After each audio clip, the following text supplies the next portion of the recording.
Hey there nation, welcome to the show. We help you to play miniatures wargaming on a budget. It is I, Commander CheapSkate, and it's time for another edition of Warhammer the Golden Age. This is battle report number 33. It is a 3,000 point battle that is fought between my friend Fresh Prince Bel-Air of the Avalon Guards, the High Elves, versus yours truly Warhammer of the Goblins. So that's why it's 3,000 points of Goblins against 3,000 points of High Elves. It's kind of like throwing it back to the day where I really got into Warhammer for the first time. I brought those up to a challenge. I want to see what it was like fighting with a whole nothing but Goblin army against everything else. And there's another battle report that's part of that series as well. So we're going to be throwing it down at 3,000 points. I'm going to play some background music for you guys to listen to, so that way you guys can take a look at the army list that we're bringing, as well as photos of the armies. If you want to see exactly what we're bringing for each of our armies, feel free to pause and take a look at your own leisure. With that being said, ladies and gentlemen, moving on to the next part.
Assemble the army! Alright, let's go and talk about the deployment real fast. As you can see, we're fighting on a 4x6 table, and the scenario they rolled up for this one was Battle for the Past. So as you can see, we're fighting along the length of the entire board this time. The battlefield is actually 6 feet long by 4 feet wide, and so because that, we're deployed on the left and right hand sides of the battlefield. My army is deployed on the left hand side. My buddy Fresh Prince Bel-Air, he is located on the right hand side as well. So you can see it's pretty much straightforward kind of line formation. Let's set up. We got a lot of force as well as trains scattered about. Pretty much I have my forces lined up along the same sides where that hill is located at, and my buddy Fresh Prince Bel-Air has kind of like marshaled his force outside the village on the right hand side with all of his artillery pieces and his cavalry on the flanks. So with that being said, ladies and gentlemen, let's go and zoom into the individual deployment areas so you can see exactly where everything is located at. So starting off on my left hand side, as you can see, taking vanguard up the front, we have the Howlers that's led by Catilla the Hunter as well. They're within about 4 inches of my opponent's Illyrian Reavers of the Word Bearers, so those guys are kind of squaring off against each other. Also on the very far left hand side, I got the Bone Breakers. That's my unit of Cave Squigs as well as Squig Herders located with those guys. And then right next to them on the right hand side of them, of course, Undead Fred and Loon. That's my giant that I have in my army, so they're kind of anchoring my right hand flank for my forces. And then located right in the center of my army on the top of that hill, of course, I have the Hateful Eight.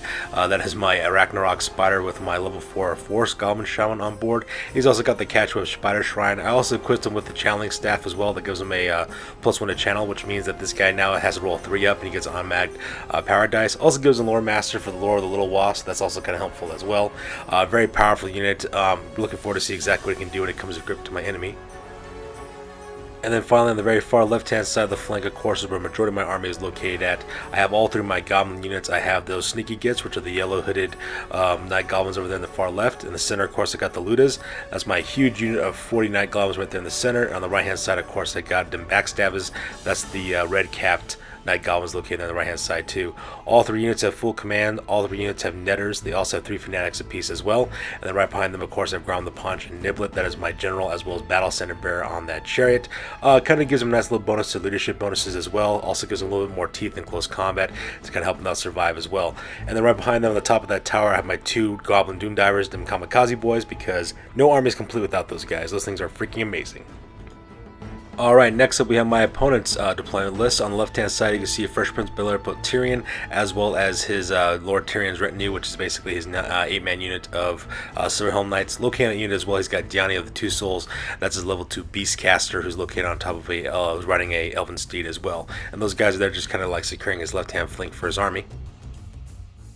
Alright, locating his center lines where most of his army is located, as you can see, starting on the back on the top of that hill.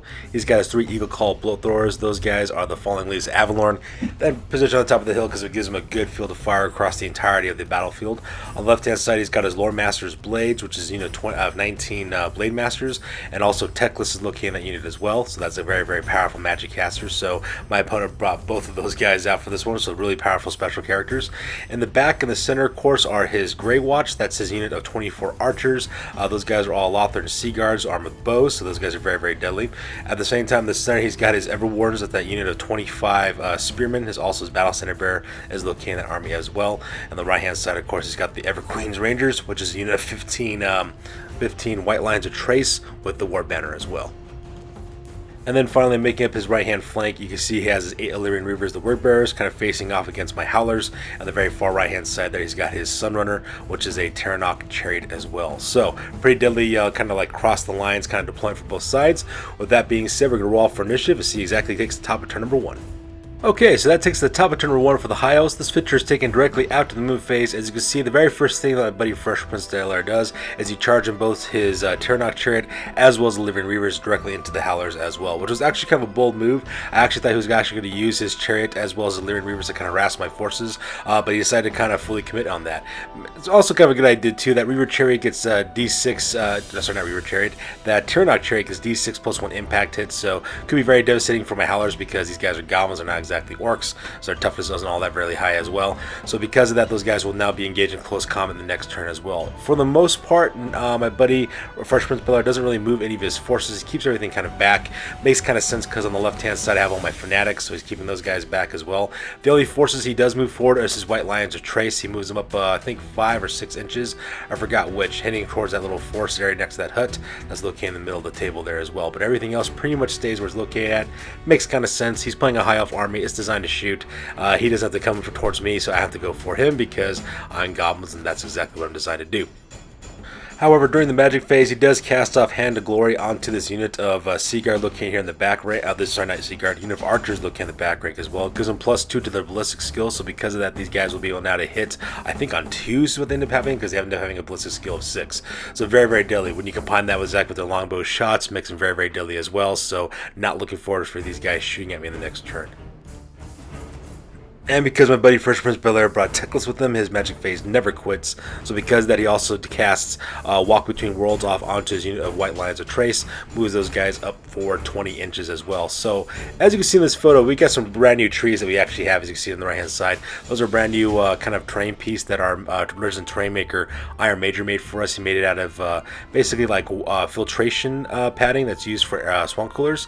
He took that and flocked and painted them up and put them on top of bases. They look absolutely amazing. But anyways, the thing I'm trying to get across is that those White Lions of Trace, in this photo, they're shown being outside the woods, but actually what they're actually located as right in the middle of them as well. So that's exactly where they're located at. The reason why I put them outside the woods is because unfortunately we can't really fit these guys into that forest, but that's okay though, because it's a really cool looking terrain piece. So that's what those guys are supposed to be located as well. I think my opponent put those guys forward, so that way it kind of forces my hand that if I do advance with any of my forces on my left hand flank with my goblins, that I might have to pop out some of my fanatics to deal with these White Lions. So pretty ballsy move for my opponent Fresh Prince Bel-Air. And because my opponent is really good at casting magic, he used the lore attributes, and now this unit of Swordmasters have a 5-up ward save. So once again, these guys are not even deadlier. So now they got a 5-up save for their heavy armor, 5-up save for their ward save as well. Very, very hard to crack kind of unit. But then again, I think that's what my buddy was going for when he put this unit on the table. Unfortunately, though, when it comes to the shooting phase, he doesn't really have any shooting that really goes on effect. For most part, most of my forces are out of range of his longbowmen, so even though they have the additional ballistic skill to help them out from Hand of Glory, it's not really going to help him out that well. The only 3 things that he is able to shoot are his 3 bolt throwers. He opens up all 3 with solid shots, single shots with massive bolts against Undead Friend the Loon. But unfortunately for my buddy Fresh Prince Bel-Air, he just flubs his roll spectacularly because all 3 shots miss. Doesn't manage to hit my giant at all, which is a good thing for me because I need that giant to survive. Bad thing for my opponent, but you know, I'll take what I can get at that point. So with the shooting phase over, we go directly to close combat, and it ends up being an absolute slaughter for my Howlers. As you can see in this photo, right off the bat, the Illyrian Reavers, they managed to kill 5 of my Wolf Riders. I managed to kill a hefty number of those guys as well. I managed to kill 4 of those Illyrian Reavers, so that's not so bad for the most part. Most of those kills were due to Gatil the Hunter as well as Ulda, his Great Wolf, so I'm not going to lie about that part. However, his chariot does manage to kill 5 more of my Wolf Riders as well, 4 of them impact hits, 1 through normal attacks as well. As you can see, the combat is pretty much one-sided. I'm forced to take a break test, and unfortunately for me, I failed my break test. And because of that, the Illyrian Reavers as well as the Tyrannok Chariot overrun my Wolf Riders, chop those guys down to a very, very bad death, and they overrun directly into my Bone Breakers as well, which is actually kind of good for me because these Bone Breakers pack a mean punch when it comes to close combat, so hopefully they'll be able to eat up these High Elves alive and then kind of destroy my opponent that way as well. So that pretty much makes up the close combat phase on this one. Which takes us to the bottom of turn number 1 for the Goblins. This photo is taken after the movement phase. So the very first thing I got to do is I got to take animosity test to see if any of my guys kind of failed their animosity test. So as you can see, all my forces have no problems doing that. So because of that, we move forward. And I move as quickly as I possibly can without at the same time trying to trigger off my fanatics. First of all, on the bottom of the page there on the left-hand side, the first thing I do is I charge an Undead Friend in the Loon, get them into the flank of those Illyrian Reavers, so that way I can start causing some pain because that Giant's close combat attacks are very, very brutal, as I saw in my last battle report with these guys. Undead Fred and the Loon managed to eat alive an entire unit of Chaos Knights the last time I used them, so I'm pretty excited to see exactly what they can do against High Elf Illyrian Reavers. At the same time, I also move up my Arachnarok Spider, the 8-foot 8. I move him towards the center of the table because I'm planning on using some magic missiles to blow those White Lions away. At the same time, on the left-hand side of my army, I do I move up 4 inches my entire line of Goblins.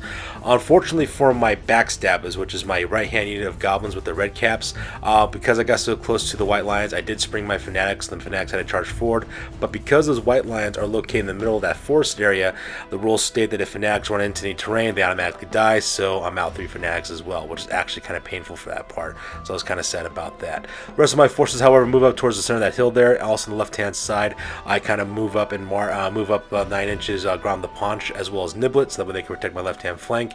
That way I can also get these guys charged off and get in close combat as quickly as possible. So that pretty much makes up the movement phase for this one. Here's a close-up of the Bone Breakers getting ready to fight along with side Undead Fred and the Loon against these Illyrian Reavers as well as this Tyrannok Chariot, and I'm excited to see exactly what kind of damage is caused by my Giant in this close combat. And here's a close-up of the green tide of Goblins marching up on the left-hand side, as well as my Arachnarok Spider Hateful Eight getting ready to put some pain on some White Lions. During the magic phase, I'm able to get off the spell Raise the Dead off of the Shrinking Shroom Head. I marched that guy up to level 2, so because of that I cast up and I managed to sum up another unit of 10 more Crypt Ghouls. These guys are very, very good in close combat, as I saw last time I used them. So I decided to kind of put them in a blocking position to kind of block in Lord Tyrion as well as the Silverhelm Knights. My goal here is to hopefully be a speed bump to kind of slow the advance of that cavalry, so that way they don't flank me on the left-hand side, and the way I see it, ghouls are the perfect thing to do that with. And during the shooting phase, I managed to cut this unit of White Lions in half. I believe I killed 6 members of this team as well. It was a combined fire from both the looters that could see them, as well as my Backstabbers with my red-capped Night Goblins. Managed to kill 6 of those guys, so pretty successful shooting phase so far on that part. But the real stars of the shooting phase, as you can see in this photo, was not my archers. It was actually my 2 Kamikaze Doom Diver boys. Them Kamikaze boys just atomized this unit of Silverhelm. Managed to kill all 8 members of that unit as well, and put a floating wound onto the Beast Mage as well. It was absolutely devastating. Not only did both of my guys hit on their first time as well, they also caused, I think, 6 hits apiece with their strength 5 armor penetrating. Man, no problem whatsoever chewing up those guys whatsoever, so that was pretty amazing as well. So now that guy Tyrion as well as that Beast Mage are now open to the elements, and I'm about to hurt those guys as quick as they possibly can because those dudes are deadly in close combat and they are no joke. So during the close combat phase, my opponent decides to take his Illyrian Reavers as well as his Tyrannok Chariots and target my unit of Manglers first. He decides to devote all of his attacks to that unit as well. So because of that, all my Cave Squigs get hit. Does a really nice amount of wounds as well. Not only does he kill, I think he kills 5 of my Cave Squigs, but he also managed to kill all 6 members of the Herders as well. And in case you're not sure how it works for these guys, when you roll for these kind of guys, because they are Beast Herders, you roll d6 that kind of randomize where your wounds kind of go. Well, he did kill all 6 of my Herders. I have nothing left but Cave Squigs, and if anybody's ever gone against Cave Squigs knows, when that happens, the Squigs go wild. They cause d6 plus 1 hit for every 5 Cave Squigs are left behind, and these guys are at strength 5, so it's absolutely devastating. And just like that scene out of that classic movie Critters, these guys explode, they bounce all over the place, and manage to eat everything alive. Not only did they manage to eat up and kill all those Illyrian Reavers, they also managed to eat up and destroy the chariot too, so that was pretty awesome as well. Luckily for me, Undead Fred the Loon did manage to walk away from that unscathed. I think it's because of Undead Fred's toughness 6 is really hard for me to kind of damage my own giant, but that was absolutely amazing. So now the entire right-hand flank has fallen. My guys are gone, my goblins are gone, my cave squigs are gone, his Illyrian Reavers are gone, and same thing with the chariot, so it's pretty awe-inspiring to see that. And only Undead Friend the Loon are the only guys who witnessed the destruction that took place here. So with all that combat over, we go directly to the top of turn number 2 for the High Elves, and this photo is taken directly after the move phase. And in an acting that's really actually kind of surprising to me, my buddy First Prince Belair actually starts committing his forces and starts actually moving his forces out to engage my own, which is actually kind of a bold move considering my opponent is playing a High Elf army, and High Elves usually don't do that kind of thing. But as you can see in this photo, a couple things that he does. He charges his unit of White Lions of Trace directly into my Backstabbers, so now my unit of 20 Goblins have to take on this unit of the remnants of a White Lions unit as well. Unfortunately for my opponent, when he ran those guys out of the forest directly into my Backstabbers, he did launch out the 3 Fanatics from my Ludus, and my Fanatics just kind of chew through that unit. I'll show you really close up what it looks like here in a second. He also charges in Tyrion as well as his Beastcasters into my newly summoned unit of Ghouls as well, so those guys are engaged in close combat. And as you can see in this photo, he also moves up 5 inches, both his Everwardens as well as his Lord Master's Blade, into blocking positions on either side of that forest in the center of the table to kind of intercept whatever comes his way, either from the right-hand side or the left-hand side as well. Everything else pretty much stays in where they're exactly where they're located at, and that's because these guys are shooting troops and they really don't want to move those. And as you can see in this close-up, that unit of White Lions of Trace has been reduced down to 3 guys left over is all he ended up having left, and that's because my Fanatics from my Looters ran through those guys and kind of chewed up that unit as well. Unfortunately for me, my Fanatics did also run into the forest at the same time, so those guys are now dead too, but you know, I'll take whatever losses or whatever wins I can get. At least there's only 3 more White Lions, and they really can't cause all that kind of damage for the most part, so things are looking pretty up for my army so far. And here's a close-up of his mage as well as his beast mage, Diana of the Two Souls, as well as Tyrion getting ready to engage my unit of 10 Crypt Ghouls. I'm pretty excited to see exactly how that combat goes. Hopefully, I'll be able to kill Tyrion with my poison attacks, but at the same time, though, we'll see what happens. So during the magic phase, my opponent decides to cast the bubble version of Savage Beasts of Horos. In case you're not sure what that spell does, it gives every character within 12 inches of the caster +3 attacks as well as +3 strength. As you can see in this photo, he actually gets that spell off because he miscast it, unfortunately. He does roll a 1, so because that does cause a massive detonation, we use a large blast template to kind of blow stuff up. So things are not looking very good for my buddy First Prince Belair. Which is actually kind of cool because if you think about it, that spell not only does it give 3+ attacks to the Beastcaster, to Tyrion, but it also gives 3 extra attacks to Teclis as well. And it also increases these guys up by +3 for their strength as well. So now Teclis is actually a pretty deadly dude in close combat. He's swinging at strength 5 with 3 attacks, and his sword automatically wounds, so that's pretty devastating to think about. At the same time, Tyrion's already a beast already. That puts him up, I think, strength 10, and he's also got like 7 attacks as well in that Beastcaster. He's also up to, I think, strength 6, and he also has 4 attacks too, so yeah, pretty amazing spell if you think about it, especially if you're throwing this on wizards of all things. Luckily for my opponent, that the detonation spell actually didn't do that much damage at all. He actually kind of mitigated most of the attacks on that part. He just kind of flubbed his rolls, so because of that, his caster kind of survived it. It does bring his magic phase to an end, however. But during the shooting phase, though, he takes aim with all 3 of his bolt throwers, opens up an Undead Fred the Loon, as you can see in this photo, just kills my giant flat out. All 3 of those bolts hit. All 3 of those bolts called maximum damage. They managed to put 9 wounds onto my giant. They only need 6. So there is Undead Fred falling down into an empty field, which begs the question, if a giant falls down and nobody gets crushed beneath it, did it really happen? Who really knows? And because my goblins are now within range of his archers, he managed to kill 4 more of my night goblins from the looters as well. Not so bad because I do have 40 of these guys, so I can afford to take the losses, if you know what I mean. So with with shooting phase over, we go directly to the close combat phase. During the close combat phase between my backstabbers as well as the White Lions, I do manage to kill 2 of the members of the White Lions as well, but their champion manages to survive. In return, I lose 2 more of my Night Goblins, so things are not looking bad at all. However, when it comes to the break test, this guy has to roll Snake Eyes or else he's running because his forces have been reduced so much, and my buddy Fresh Prince Belair rolls Snake Eyes for this guy. So this champion's going nowhere. He is standing by himself, holding back an entire horde of goblins all by his lonesome, which is actually pretty epic if you think about it, which is actually kind of cool. But yeah, that just happened. And then close combat between my ghouls as well as Tyrion as well as the 2 souls went extremely well. I think I lost 4 or 5 ghouls from the detonation that went off when that wizard exploded as well, but combined with the high number of high strength attacks that these guys had against my ghouls, they just managed to chop up my dudes like no problem whatsoever. He does overrun because they do destroy that unit, he likes to do so, but I think he only overruns like something like 5 or 6 inches, so they don't go very far at all. So things are not looking good. Though for Tyrion, because Tyrion and his Beastmaster caster have to deal with the rest of my army still, and those ghouls that he killed didn't cost me any points because I summoned them up for free, so that's pretty epic. So with all combat over, that takes us directly to the top at bottom turn number 2 for the goblins. As you can see in this photo, I decided to charge forward my forces and start getting aggressive. I am playing goblins, and the only way I can defeat my opponent, of course, is by closing the gap, and that's exactly what I do. For the first thing I do, as I get up some charges, first of all, I charge and ground the Paunch and have him charge directly into Tyrion as well, so now those guys engage in close combat. At the same time that I was doing that, I did use Grom's Little Wall ability, so because of that, all my goblins that charge and get into close combat get +1 to their combat resolution for bonuses as well. Ground the Punch actually gets 2 because, you know, he's kind of like his own little mini warlord at that part. At the same time, I also managed to charge in the looters as well. They charge directly into the Lord Master's blade, so now Teclis and his Sword Masters, while they take on my huge horde of Night Goblins with their Night Goblin Big Boss with the freaking Cave Squigglets looking in that unit as well as my level 2 Shaman, the Shrieking Shroomhead. And I also charged in the Hateful Eight into that unit of Spearmen because I figured why not? I probably have a good shot to do that as well. At the same time, for the rest of my movement phase, I pretty much just move up my archers like usual, kind of keep them located where they're at so that way they can protect the left-hand side of my army with my sneaky gits. At the same time, my ambushers roll finally goes off. As you can see in the top there, I got Snagla Grop Spit as well as the Death Creepers. They pop up in the left-hand corner so that way they can start putting down some poisoned arrow shots into those bolt throwers and finally get rid of those guys. Pretty much a pretty epic movement phase for my army so far.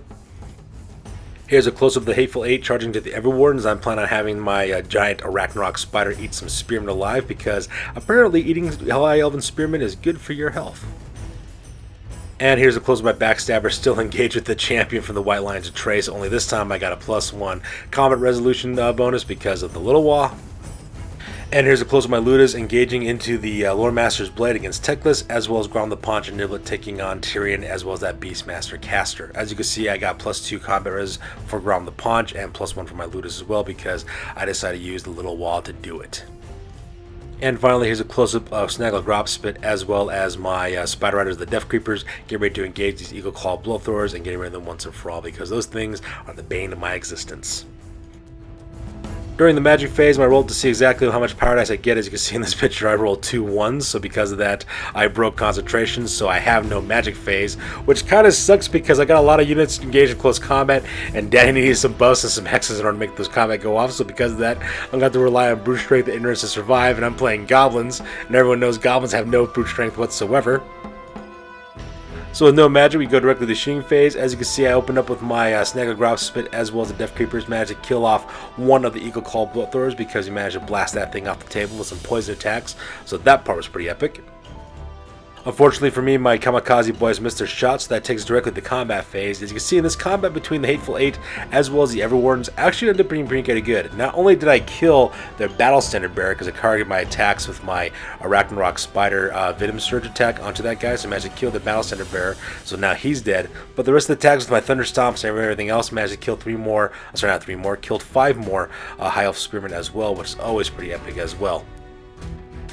Unfortunately for Fresh Prince Bel-Air, he did have to take a break test, and he failed his break test because his battle standard bearer is no longer on the battlefield, because I ate that guy alive pretty much with a giant spider. They were forced to run, I chased them down, and I killed them all, so my giant Ragnarok spider crushed them beneath its chitinous legs, and also managed to eat up whoever survivors made it through, and I will run directly into this unit of archers as well, which is actually kind of good for my character, because archers ain't got no skill when it comes to close combat, and my Ragnarok spider is a beast, so I'm going to eat those guys alive like it's nobody's business. So that combat phase went very well. Meanwhile, combat between the looters as well as Lord Master's Blade was actually very, very bloody. It was very, very devastating. The very first thing I do is I issue a challenge with my Night Goblin Big Boss with the giant with the giant cave squig, and my opponent First Prince Bel-Air decides to answer the call with no one else other than Teclis, which is actually pretty awesome on that part. Unfortunately for my buddy though, he managed to flub a lot of his rolls. So I think only one wound got through onto my Big Boss. He's got one more wound left over. However, my Big Boss was able to eat Teclis alive, especially with his cave squig, so that part was pretty neat. And since the combat challenge is over, the rest of the units fought as normal, as you can see here in this picture. I managed to kill 9 members of the Lord Master's Blade, so that's 9 Sword Masters who are now dead. At the same time, though, in the return tax, they did kill my Big Boss, so that part was kind of sad as well. They also killed my Shaman, the Shrinking Shroom Head, which is also kind of sad too. And to make matters kind of worse, he also managed to kill, what is it, 7, 8, 9 more of my Night Goblins as well, so those guys all got killed as well. Luckily for me though, I do have rank bonuses, I do have a standard, I also charge, and I got the +1 combat res. If I remember correctly, the only reason why I survived this combat round and not break is because of that 1-up combat res from the little wall. So I pretty much stick it out, so because of that, we have another round of go of fighting between these Sword Masters and my Night Goblins. Combat between my backstabbers against that White Lion or Trace champion was pretty easy. Managed to kill that guy no problem, so now that frees up my backstabbers to cause some havoc on the battlefield. And then this happened. This close combat between Grom the Paunch as well as Tyrion was pretty epic as well. I issued out a challenge with Grom the Paunch against Tyrion, so those two guys managed to fight each other out as well. As you can see, he managed to inflict 4 wounds onto Grom the Paunch as well as his chariot, so he kind of balances out his attacks that way as well. I managed to kill 2 sets of killing blows against Tyrion as well. As you can see, we have this little dice there in the bottom.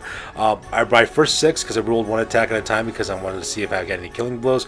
My first attack actually landed and hit Tyrion as well. When I rolled to wound, I rolled a perfect 6, so that causes an automatic kill as well. My opponent rolled up his dice for his ward save. Unfortunately, failed his ward save, so because of that, Tyrion got killed. But Tyrion also has the Heart of Avalorn. In case you're not sure how that works, he rolls 1 more die. On a roll of 2 up, Tyrion comes right back from the dead again with full complement of wounds, and he also gets to fight again. However, he only gets that 1-time ability once only, because that Heart of Avalorn only works once.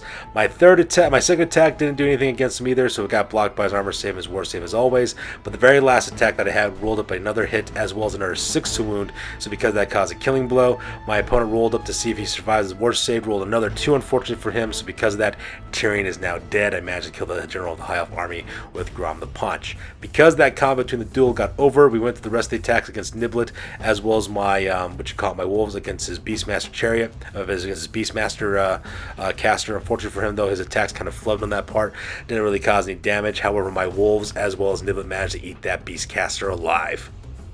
As you see in this photo, Grom the Paunch and Niblet as well as my wolves stand triumphant, and Tyrion and the Beastcaster are being fed upon by my wolves, which is also pretty epic as well.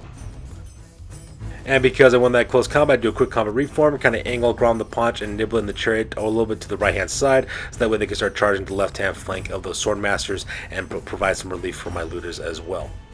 So that takes us directly to the top of turn number 3 for the High Elves. This photo is taken directly after the movement phase. Even though my opponent doesn't really have a movement phase because everything's pretty much engaged in close combat, as you can see, things are looking very, very bad for the High Elves. Fresh Prince Bel-Air only has 10 more Sword Masters against my unit of 40 Ludas. He's got his unit of Archers against my Ragnarok Spider, and he's got 2 Eagle Claw Bloodthors. And instead of giving up, because there's no equip my friend Fresh Prince Bel-Air, he decides to go another turn. So because of that, you can see that we have no movement phase. There is no magic phase either, because all of his forces, all of his magic is gone. So because of that, we go directly to the shooting phase. And in the shooting phase, he actually goes for a multiple shot onto Grom the Paunch as well, so that way he gets 6 kind of chances to wound my guy. All he needed to do was slip 2 more wounds through, so you can see in this photo, Grom the Paunch is now dead. He's got all 6 of his wounds put onto that guy, so they just killed my general in one fell swoop. And then he takes his second Eagle Call bolt thrower, opens with multiple shots of 6 bolts into the unit of my newly ambushing, Spider Riders. Managed to kill all 6 of those guys, and these guys fail their panic test, and they fly off the table edge. They're like, ain't got no time for some bolt throwers, and my guys turn around and run away. So that's pretty amazing. So within one fell swoop, he kills my general, kills my ambushing Spider Riders, and things are just looking great at this point for my army. So with shooting phase over, we go directly to the close combat phase. As you can see, this fight between this unit of Sword Masters as well as my Night Goblins was absolutely brutal. They managed to kill 9 of my Night Goblin archers. At the same time, I also managed to kill, I think 6 or 7 Sword Masters as well. In the end of it, however, they only got 3 guys left. I did manage to win close combat somehow, I believe is ended up happening. I forgot how it ended up that I won. I think it's because I had a banner, I think is what ended up happening. Wait, yeah. I had a banner and a rank, I think is what ended up happening. So because I do win close combat in this part, does force my opponent to take a break test, but because he's High Elves and High Elves don't run, they manage to survive their break test and they stand their ground. So I instead do a quick combat reform. As you can see in this photo, I put my guys into a column formation of 15, 3 ranks of 5, and hopefully I can finish off these last 3 Sword Masters before they manage to kill off the rest of my troops, which would be really bad for me, pretty awesome for my opponent, but I have a really good feeling that those guys will be able to stick out.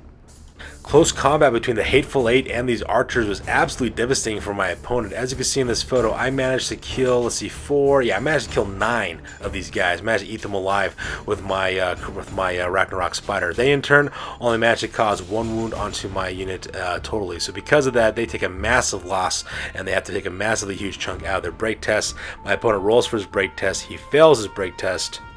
And as you can see, my Ragnarok Spider ran those guys down, ate them alive, and charged directly into one of those Eagle Claw bolt throwers, which is located on the right-hand side as well. I think I rolled like an 11, so I rolled right over those units of guys, ate them alive, ran into the next bolt thrower, so now that bolt thrower is engaged in close combat. So things are looking very, very bad for my buddy Fresh Prince Bel-Air.